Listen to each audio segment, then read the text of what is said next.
comes to sounding natural in American English, I think it's really fundamental to start with a single sound. And the good news is, I'm not too particular about what sound it is. Just picking one, I recommend starting with a vowel, and I'm going to talk to you today about why I think that it doesn't really matter and that you just want to pick one and you want to start with a vowel. I'm going to tell you the reasons for those three things in a moment. Good morning, guys. Good evening. Good afternoon. Welcome to your daily American English pronunciation show, which is Wake Up American. We are here generally Monday through Friday between the hours of 7 8 a.m. to make sure that you can get in your 5 to 10 minutes of pronunciation practice for a day, because that is what it takes. If we are serious about this, if you are really intent on trying to change the way you speak, then we need to spend some dedicated time and energy towards it.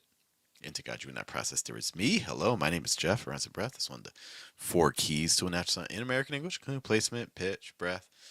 Trying to weaken your consonant sounds in order to strengthen your vowel sounds. So let us begin with this exploration. Hello to Emmanuel checking in. What's up, Emmanuel?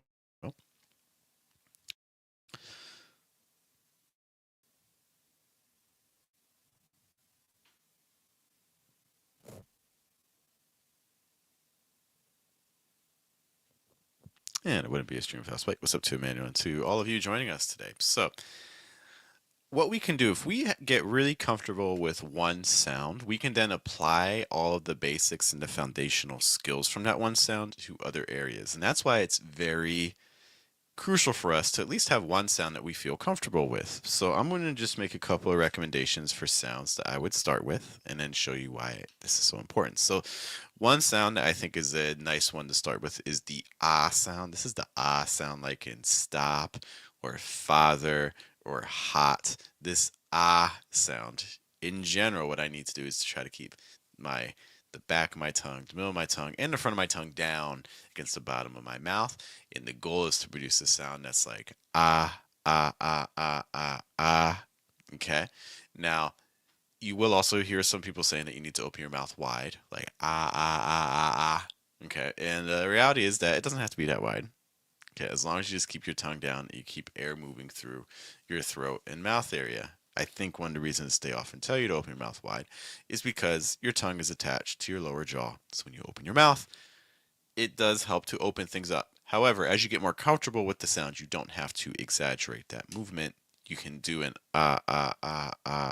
sound even with your mouth open about that much. Again, ah, ah, ah, ah, ah. Okay, so it's not really about what your lower jaw is doing. It can be helpful though to open it. Okay. The other thing you're going to notice is that this ah sound may be very similar to a sound in your first language. Okay, but the placement may be higher. When I say placement, see if you can hear a difference between like and ah. Hear a difference ah, ah, ah, ah. In general, American English wants that lower one, the bassier one. One has a little bit more resonance to it. That ah. Okay, so to get that lower placement, what you can do is start high and then move down a couple times, like ah, ah, ah.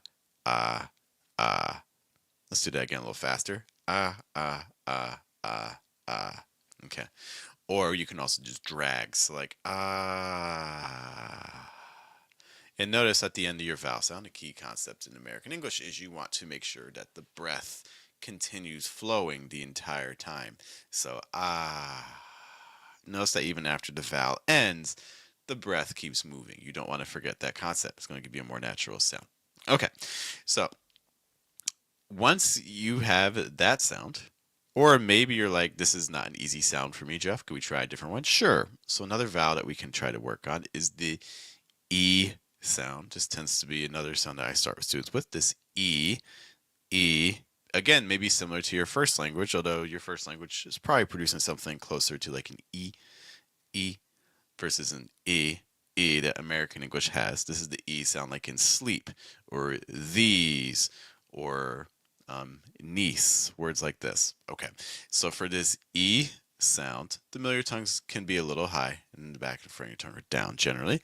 Okay, but again, we want to avoid that high placement. So again, we don't want it like in your first language. Most likely, we want it to be lower. So again, you can try to do your little scales, so like E, E, E, E, E. Again, E, E, E, E, E. Okay.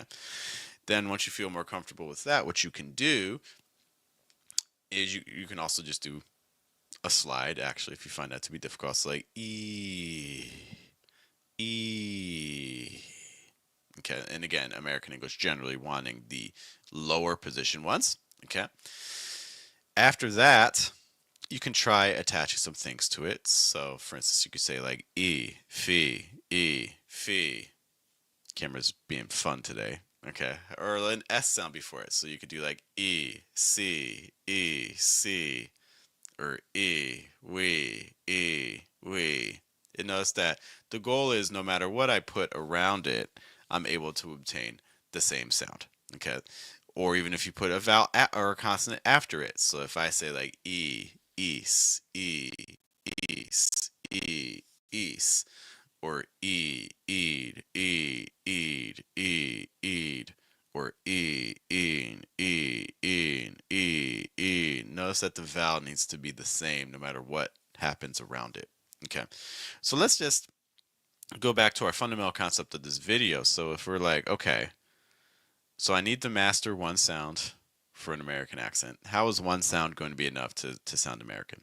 The reason it's going to be enough is because if you have one sound that you feel very confident in, we can apply that sound to other areas. So for instance, let's say the ah sound. I feel comfortable with an ah sound, but a sound I struggle with is an ooh sound.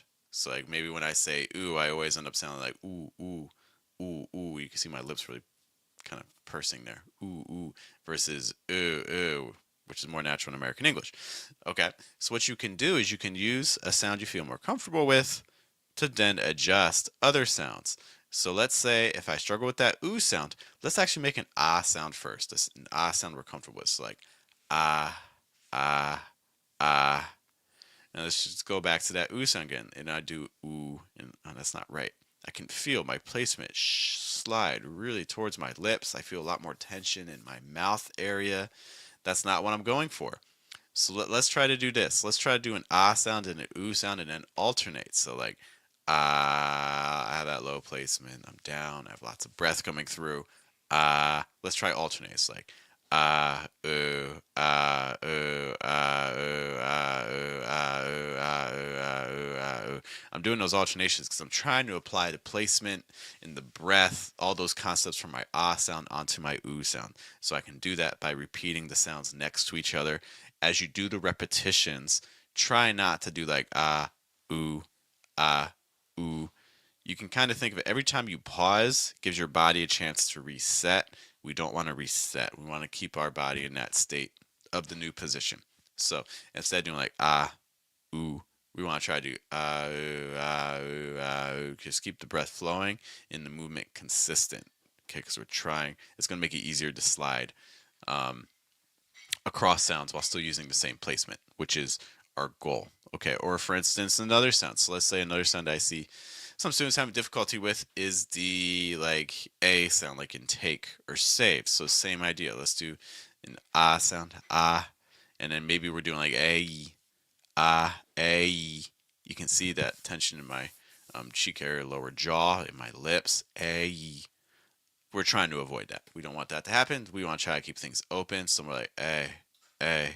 Okay, and also extending the breath. So let's try the same idea. It's like ah, a, ah, a, ah, a. So not like a, more a, ah, a, ah, a, ah, a, ah, a, ah, a, ah, a, and then kind of alternate between them.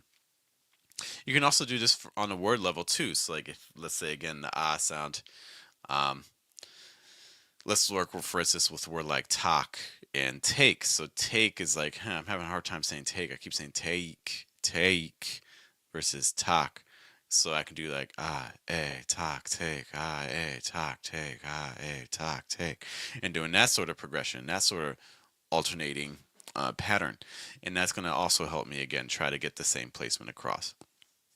So again, just to demonstrate, whatever sound it is that you end up being comfortable with. If it's an ah sound, an e sound, an oo sound, an o sound, whatever the sound is, trying to just have one that you can kind of fall back to, use to calibrate yourself, and then adjust the other sounds that you make, I think is going to be very helpful for you on your pronunciation journey. With that, guys, I do have to run, but hey, thanks for hanging with me today. It's always good to be with you and be part of your journey. I know that there's a lot of pronunciation resources out there, so the fact you turned here is greatly appreciated. Once more, my name is Jeff. It rhymes with breath. That's one of the 4 keys to a natural sound in American English: placement, pitch, breath. Trying to weaken your consonant sounds in order to strengthen your vowel sounds. I will see you guys later. I hope you guys have a good day, have a good night, and a good afternoon.